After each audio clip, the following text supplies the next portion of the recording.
Welcome to the MS&Me Radio Network. The broadcast shows are for informational and entertainment purposes only. They are not designed to provide listeners with specific personal, medical, or counseling advice. Individuals with a medical issue should always consult their healthcare provider.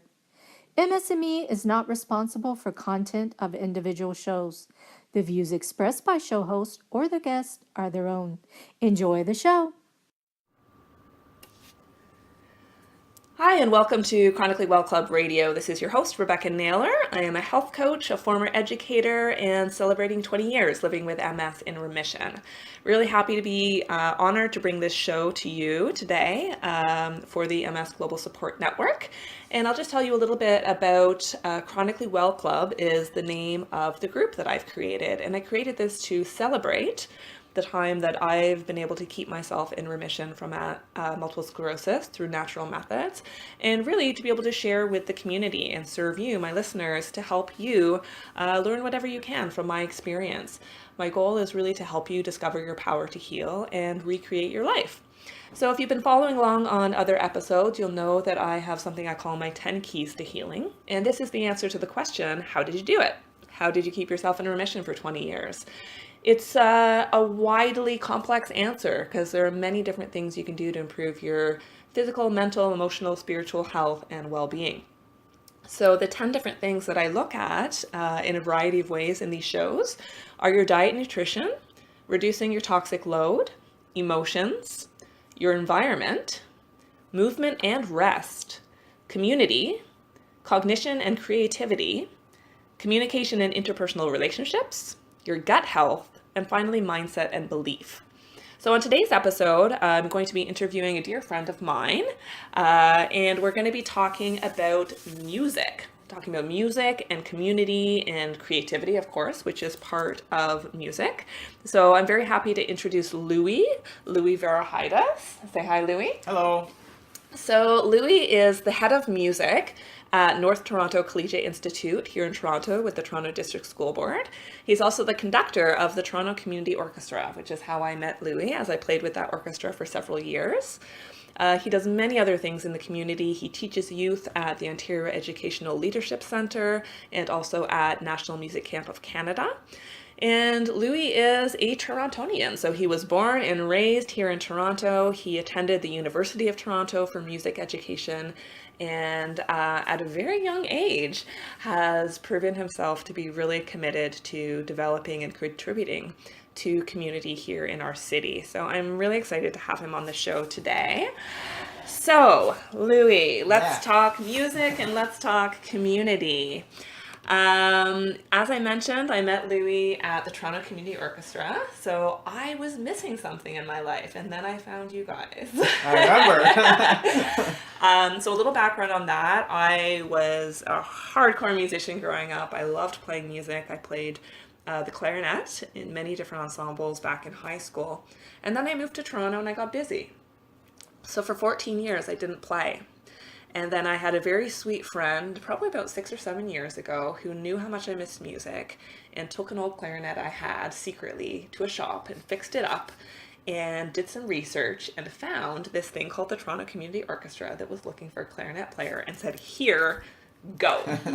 And that was the beginning of an awesome time working with Louis.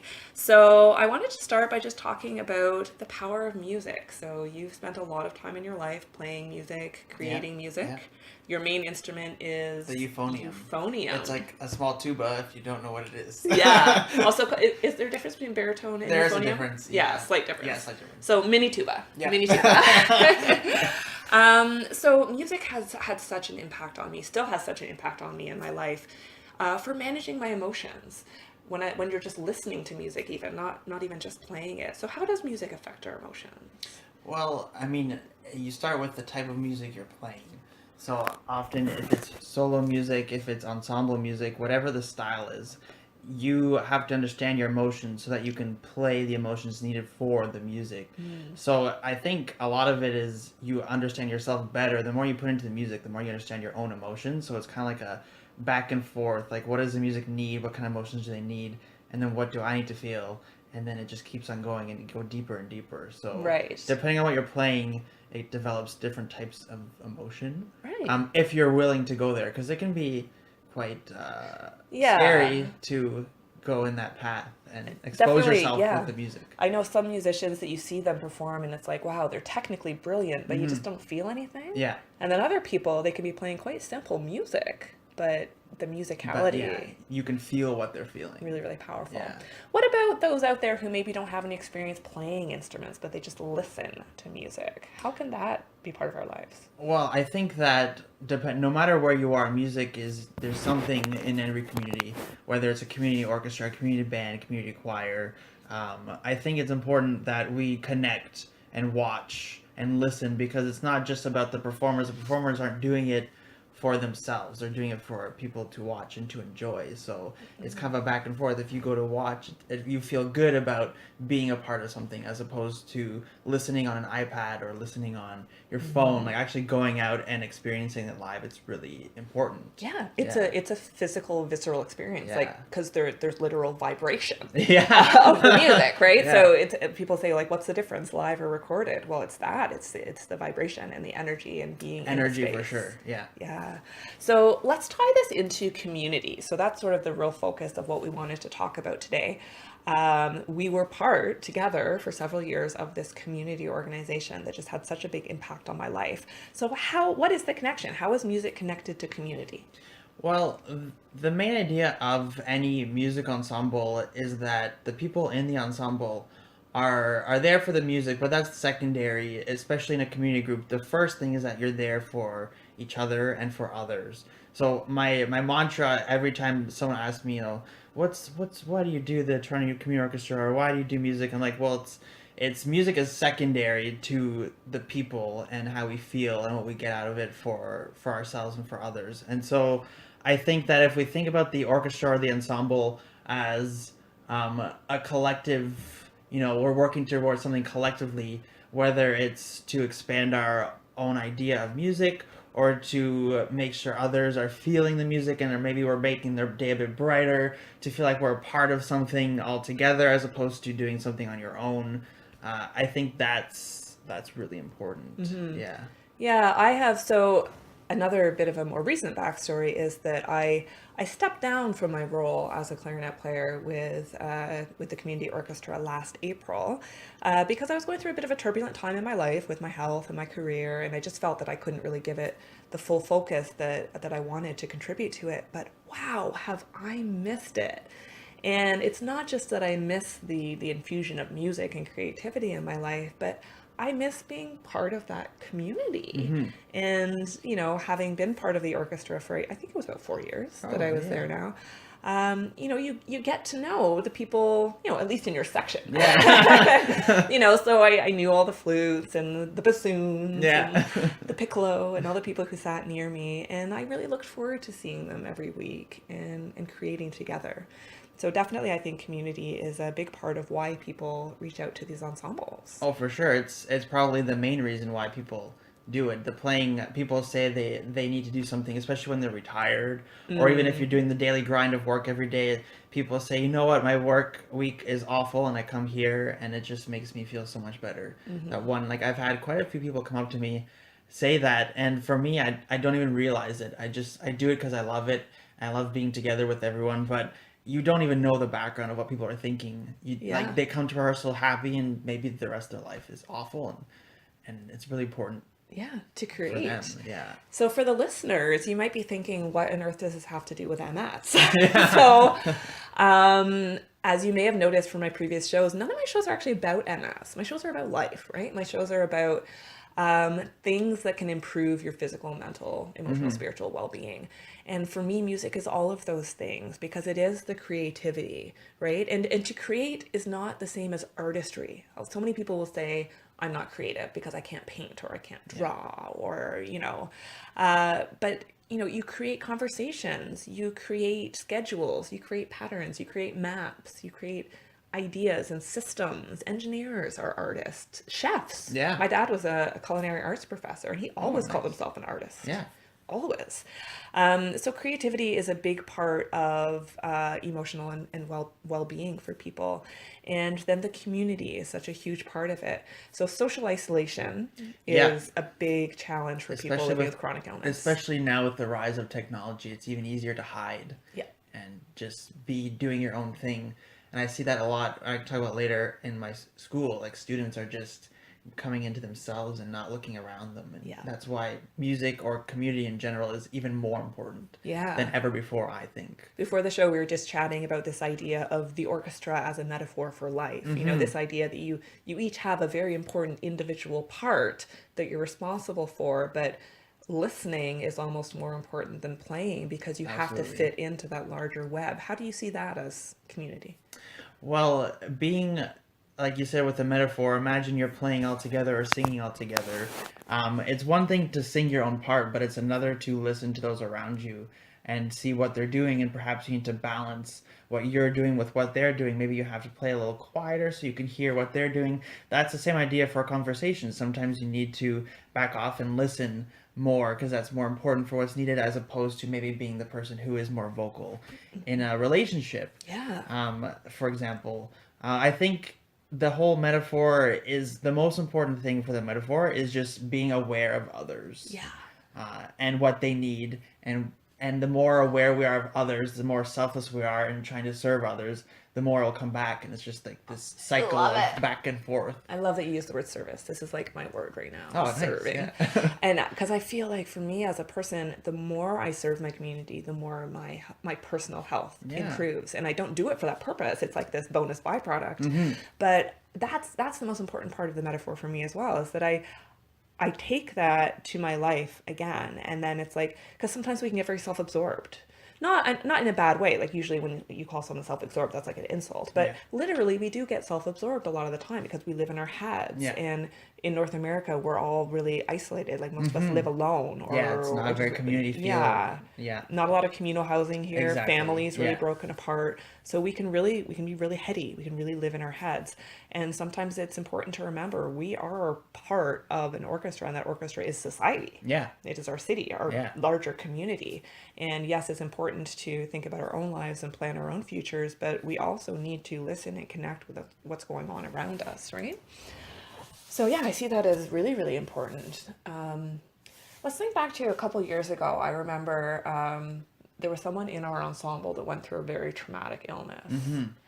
And that is and it's funny to say, but that is such a positive memory for me. Not of her illness, but as you said, of how the orchestra banded together. Yeah, so a very important member of our orchestra was going through an illness, and this person had to take, I think, most of the year off.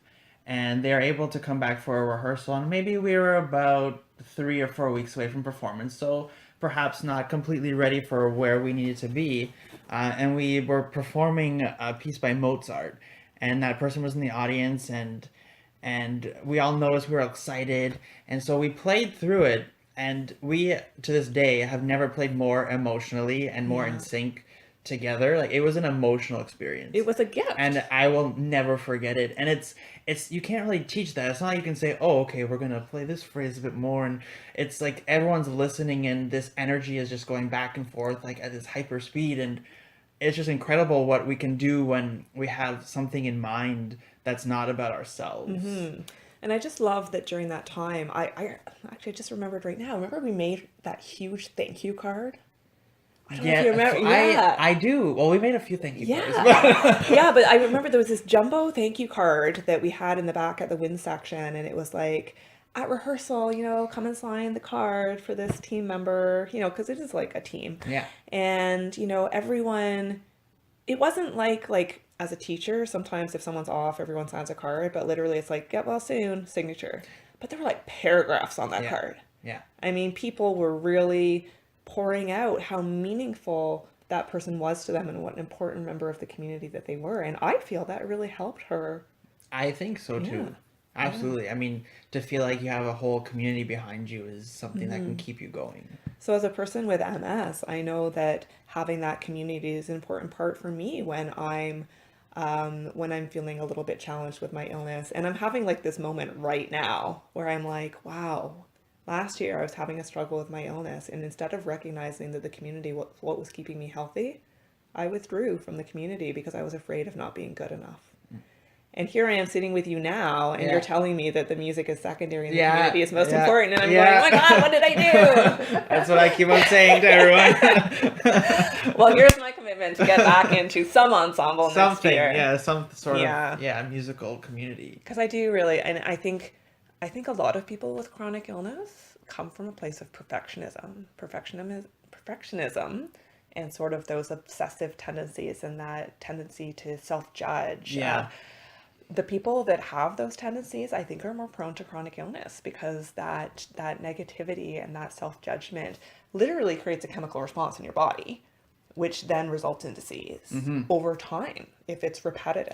It's a repetitive stress. Yeah. And I struggle with that too. I mean, I say all these things and I try to live by them, but it's impossible to not feel self-judgment and self-doubt and all those types of things. It's a constant struggle to try and to, remember what's really important, because around us we see society telling us, money's important. Like all the wrong things, Yeah. Isn't it funny? Tough. Like, I'm thinking back to when I did make the decision to step down.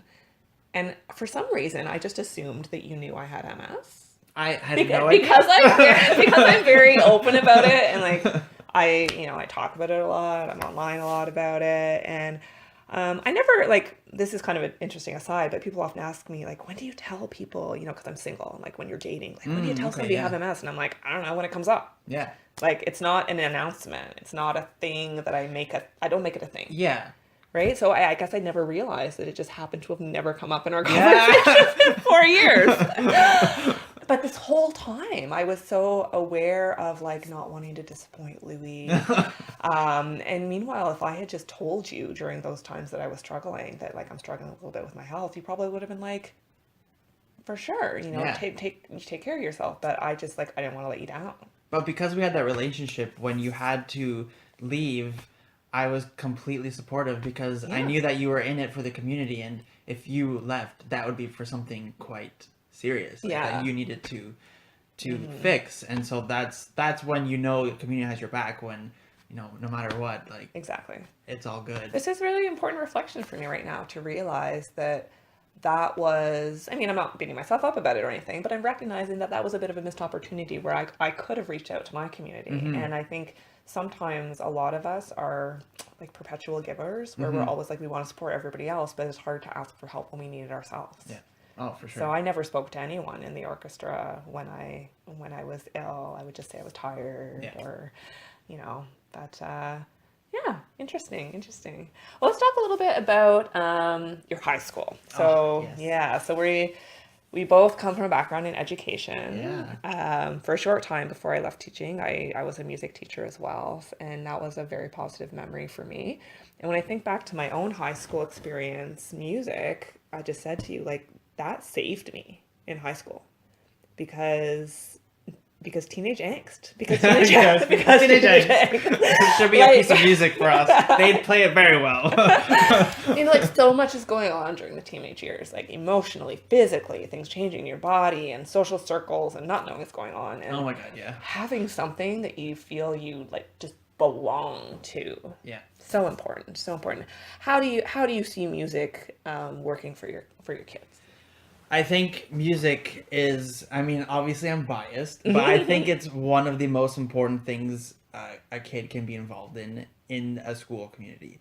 That and sports as well, some sort of team, like music and sports. And a lot of schools forget that, but I'm very fortunate where I'm very supported by my admin and the teachers and the school in general. But it's just, there are so many things that are trying to draw kids into things that are not good for them. And I'm not just talking about the stereotypical, like, drugs and alcohol, but, social circles, technology, trying to suck them into being on whatever all day. But for them to come and to focus on something with a large collective is something they can't really get anywhere else. Yeah. Like, you can't get that in any other classroom.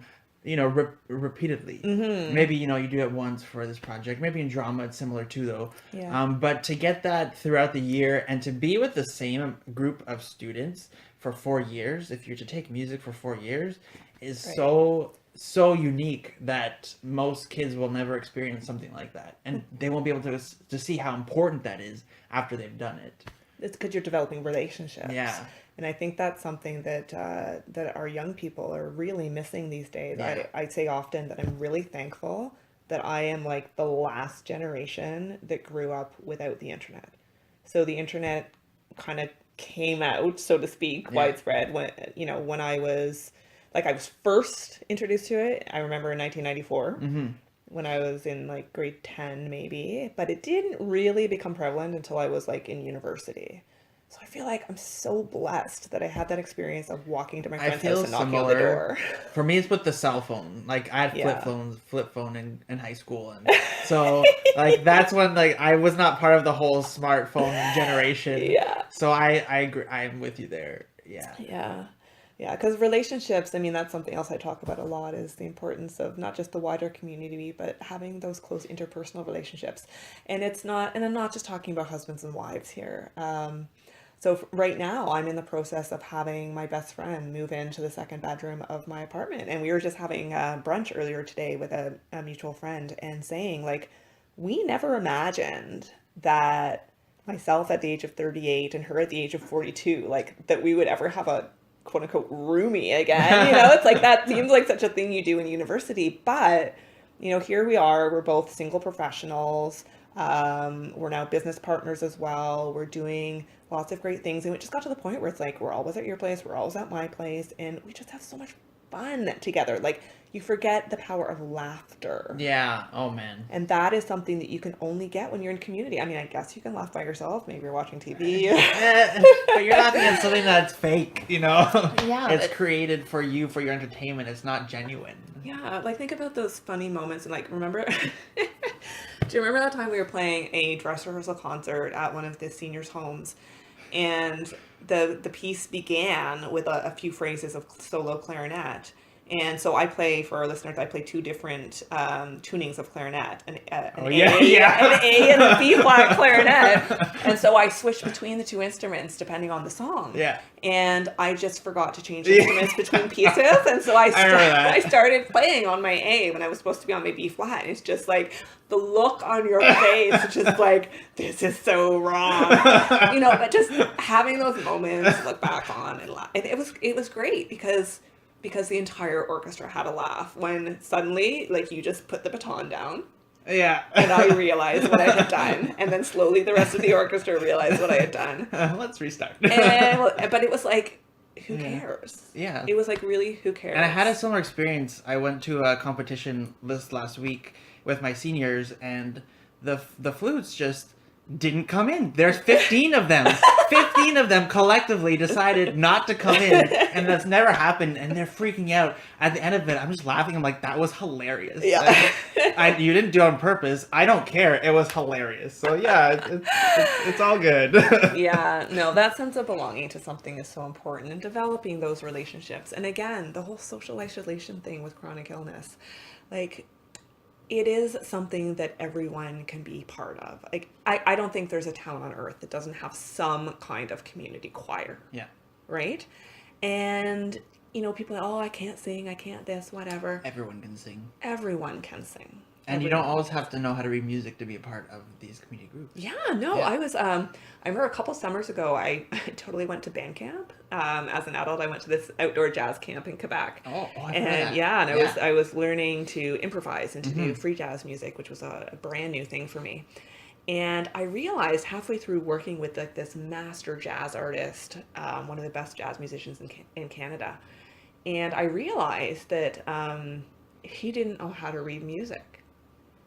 Because he was going from memory of something, and it was something that was syncopated, which means like off the beat.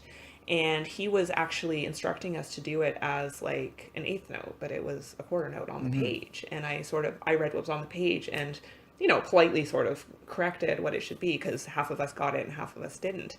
And then it came out that this man could not read music. Wow. And he was one of the most phenomenal musicians I've ever met. But he did everything just by listening. Mm-hmm. And I think there are so many different things that we think, I can't do this because. Yeah. And there's a way to accommodate, right? There's a way. And a lot of people think mobility, right? For people with MS, a lot of people are relying on canes or wheelchairs, and they think it's going to be too much work or this or that.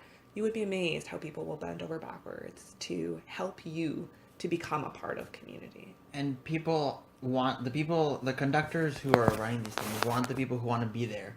I rather have a group that is gung-ho and wanting to learn, and maybe, if their skills aren't the best, who cares, rather than a group that's awesome, but they're all negative about a whole bunch Absolutely. of things. Like, I don't want that. That's not fun. The attitude is first. Yeah, the attitude is first. And I know that's definitely what you wanted to talk about at the end, is the importance of making the choice, taking the initiative, and recognizing that it's not about the skill. Mm-hmm. Right? Yeah, I think it's important to put yourself out there, because the only way you'll be able to get the benefits of community that you're hearing about is to actually just do it. There's no really other way other than just jumping into it, and your gut will tell you what's right for you. Mm-hmm. And it's important to just trust others. One thing I'll never forget, my high school teacher told me, is she's like, whenever you're going to conduct and you're really nervous, just trust the kids. And I've never forgotten that. It's just Right. trusting other people, because we're all there for the same reason, is to be creative. So if you want to go out there, you want to be creative, just trust those who want to be creative with you, because they'll be there for you. Because those are the type of people who will do that. Those who are wanting to get out there and be creative and Fantastic. just do it. Just Yeah, do it. Just do it. Yeah. Well, thank you so much, Louis, for being Thanks on for the having show me. today. It was a lot of fun reminiscing. Yeah. I'm sure we'll do music again together at some point. I hope so. So thank you very much. Oh, so for the listeners out there, I challenge you, take some initiative. There's so much, search online, use Meetup, whatever. There's so much going on in different communities. So if you enjoyed this show, please tune in to other episodes. My live shows air on Saturday night on the MS&Me Global Support Network. And I would be happy to have you join us. So you can find me on Facebook at facebook.com/Rebecca S. Naylor. And check out my main website at chronicallywell.club. I'm on Instagram, I'm on YouTube. You can find me in all those fun places. And if you're interested in learning more about any of the tools I use with my health coaching clients, be it the doTERRA essential oils that have been so amazing for me, or the Box Life neurotechnology that's helped so much with my balance and stability, I would be happy to tell you about that stuff as well. So feel free to contact me by email. My email address is rebecca@chronicallywell.club. So for now, have an amazing day, everyone.